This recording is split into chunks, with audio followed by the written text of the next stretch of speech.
നമസ്കാരം. പിണറായിയും ഗോവിന്ദനും CPM-ന് പുറത്താകും.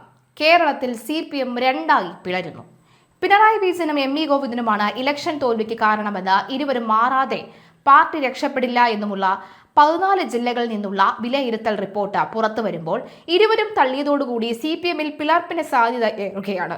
ഇരുവരും ഏകാധിപതികളായി പാർട്ടിയെ കുടുംബ വകയാക്കി മാറ്റിയെന്നും ജനം പിണറായിയെയും ഗോവിന്ദനെയും വെറുക്കുകയാണ് എന്നും ലോക്കൽ കമ്മിറ്റി മുതലുള്ള റിപ്പോർട്ടുകൾ നിരത്തിയിട്ട് പോലും നേതൃമാറ്റം വേണമെന്ന് കീഴ്ഘടകങ്ങളിൽ നിന്ന് ഉയർന്ന വിമർശനം റിപ്പോർട്ടിൽ നിന്ന് ഒഴിവാക്കുകയല്ല, വെട്ടിക്കളയുകയായിരുന്നു CPIM സെക്രട്ടേറിയറ്റ് ചെയ്തത്.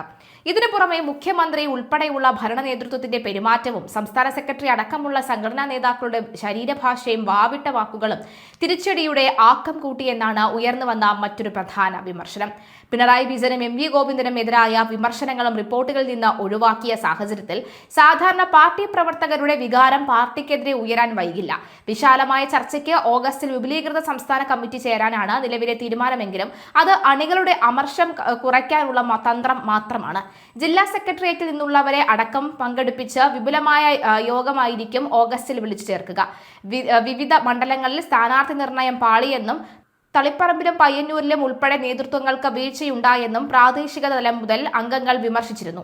10 കൊല്ലത്തെ തുടർഭരണം ജനങ്ങളെ എതിരാക്കിയെന്നും ഭരണത്തിൽ തെറ്റായ പ്രവണതകൾ ഉണ്ടെന്നും CPIM സെക്രട്ടേറിയറ്റ് വിലയിരുത്തി.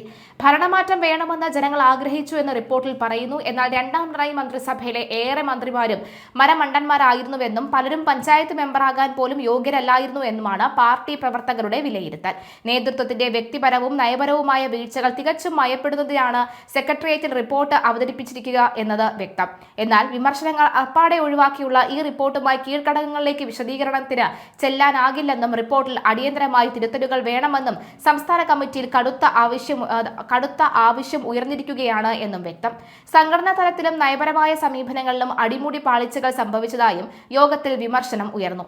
വെള്ളാപ്പള്ളിയോടുള്ള സമീപനം തെറ്റായിരുന്നുവെന്ന സംസ്ഥാന സെക്രട്ടേറിയറ്റ് റിപ്പോർട്ടിലെ പരാമർശം കൂടുതൽ കടുപ്പിക്കണമെന്നും പാർട്ടിയുടെ വർഗീയ വിരുദ്ധ നിലപാടുകൾ കൂടുതൽ കർശനമാക്കണമെന്നുമാണ് സംസ്ഥാന കമ്മിറ്റിയിൽ ഉയർന്നു വന്ന പ്രധാന ആവശ്യം.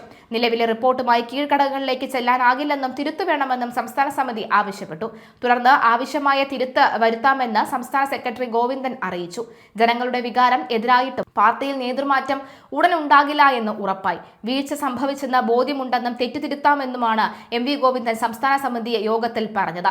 എന്നാൽ തോൽവിയുടെ പ്രധാന കാരണക്കാരൻ ഗോവിന്ദനാണെന്നും നേതാക്കൾ ഒന്നടങ്കം എതിർത്തിട്ടും തളിപ്പറമ്പിൽ ഭാര്യ ശ്യാമളയെ മത്സരിപ്പിച്ചതാണ് വടക്കൻ കേരളം ഒന്നാകെ നഷ്ടമാകാൻ കാരണമായതെന്നും കണ്ണൂർ ജില്ലയിൽ ഉയർന്ന വിമർശനം വരുന്നുണ്ട്. MV ഗോവിന്ദനെ പാർട്ടി സെക്രട്ടറി സ്ഥാനത്ത് നിന്ന് ഒഴിവാക്കാതെ പാർട്ടി രക്ഷപ്പെടില്ലെങ്കിലും ഗോവിന്ദന്റെ ഭാഷയും ശരീരഭാഷയും അങ്ങേയറ്റം മോശമാണെന്നുമാണ് അണികളുടെ നിലപാട്. കോടിയേരി ബാലകൃഷ്ണന്റെ മരണത്തിന് ശേഷം കുടുംബത്തെ അവഗണിച്ചെന്ന ഭാര്യ വിനോദിനി ബാലകൃഷ്ണന്റെ ആരോപണവും പാർട്ടിക്ക് ക്ഷീണം ഉണ്ടാക്കി.